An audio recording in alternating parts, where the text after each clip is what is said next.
Hello dear students, I welcome you all on AC Plus YouTube channel powered by Advanced Engineering Classes।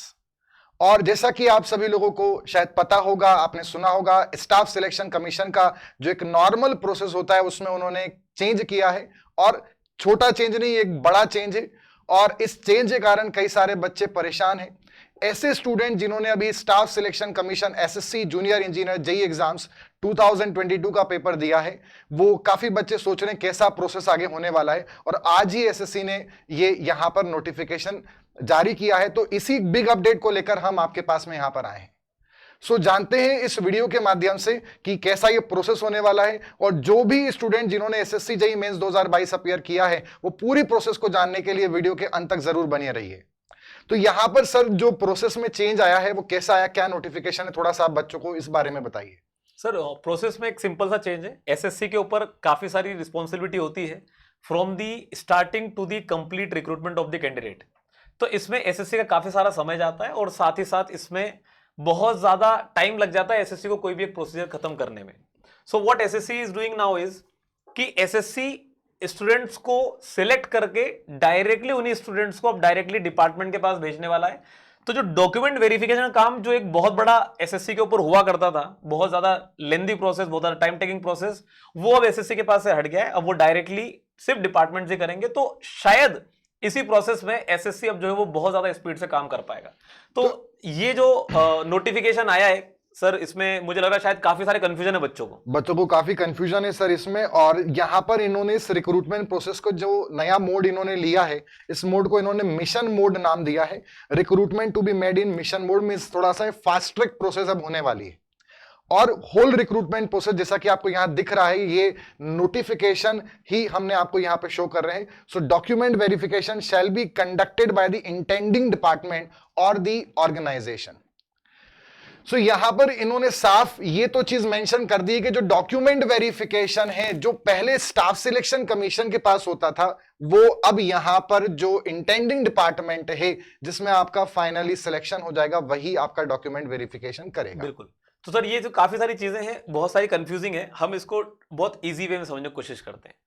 तो पुराना process क्या होता था, SSC JEE का आपने प्री एग्जाम दिया और उसमें रिजल्ट आता था यूजुअली 1:7 या 8 नंबर ऑफ कैंडिडेट सिलेक्ट किए जाते थे। 1000 पोस्ट पे लगभग 7 या 8000 लोगों का प्री क्वालिफाई हुआ करता था। फिर वही 7 या 8000 लोग मेंस का पेपर दिया करते थे, उनका रिजल्ट आता था। तो 1000 पोस्ट पर लगभग 3000 लोगों को मेंस जो है वो मेंस का रिजल्ट फाइनली बन जाता था। अब जो ये 3000 लोग हैं, इन्हीं को यूजुअली डॉक्यूमेंट वेरिफिकेशन के लिए और पोस्ट प्रेफरेंस के लिए बुलाया जाता था। 3000 लोगों का डॉक्यूमेंट वेरिफिकेशन कर लिया, इन्हीं में से फिर फर्दर टॉप 1000 लोगों का रिजल्ट बनाया जाता था एसएससी द्वारा।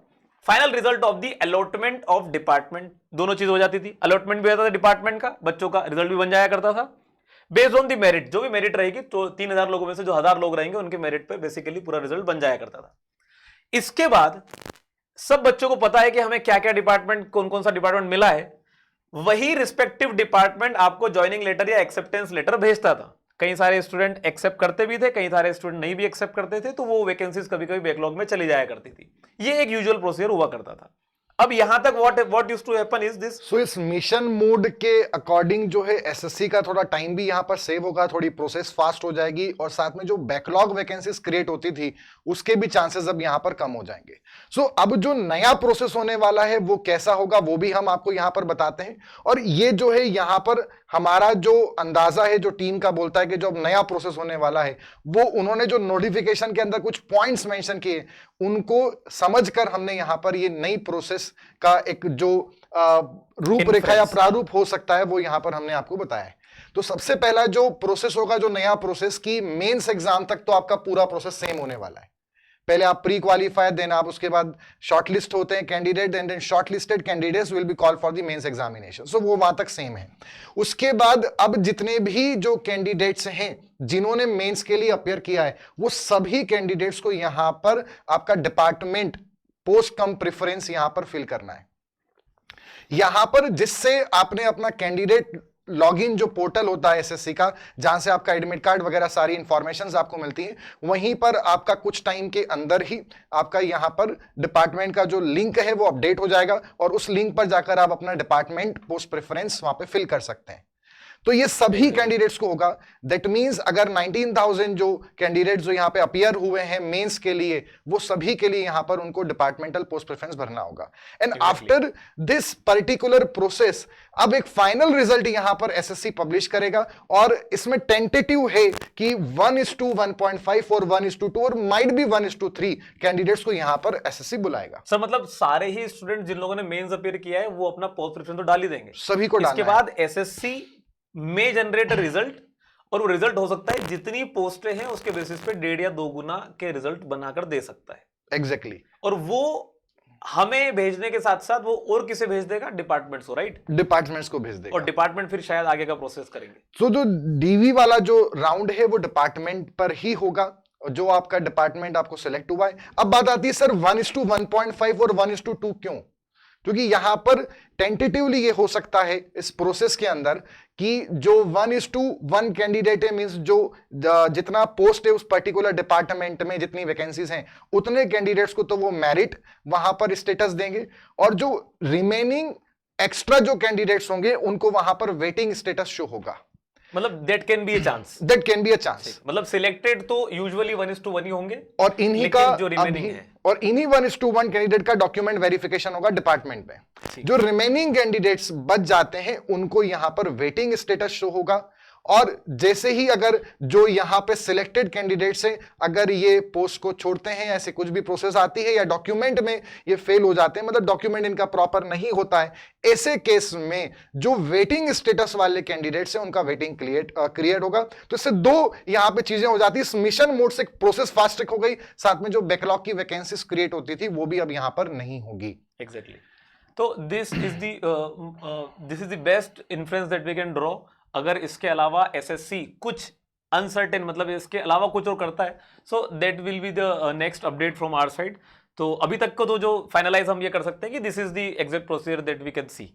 अगर इसमें कुछ भी आगे अपडेट आता है एसएससी की तरफ से तो वो भी आपको इसी यूट्यूब चैनल पर हम नोटिफाई करेंगे, उसके लिए भी एक वीडियो लेके आएंगे। अच्छा सर, यहाँ पर बच्चों के पास जो भी मेंस जिन्होंने अपीयर किया है वो सभी कैंडिडेट्स को डिपार्टमेंटल प्रेफरेंस फिल करना है? सभी को करना है। तो सभी के माइंड में यहाँ पर सर एक सवाल होगा कि हम क्या डिपार्टमेंटल फिल करें और क्या क्या डिपार्टमेंट्स होते हैं।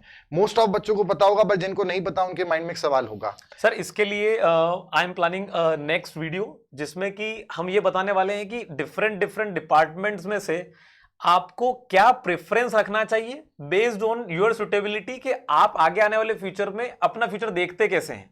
How do you see your self, work life balance हो गया, या आपकी पर्सनालिटी बेस्ड हो गया, या फिर आप कैसा मतलब आगे चलकर अपना करियर ग्रोथ देखना चाहते हैं। How do you want to be yourself, आप आगे चल के कुछ और नया प्रिपेयर करना चाहते हैं। तो इन सारी चीजों को ध्यान में रखते हुए क्या आपका बेस्ट प्रेफरेंस होना चाहिए, तो उस पे I am basically planning a video.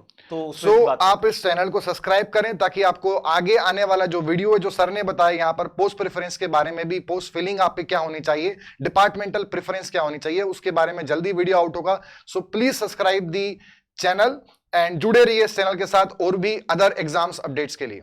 Thank you very much. Thank you.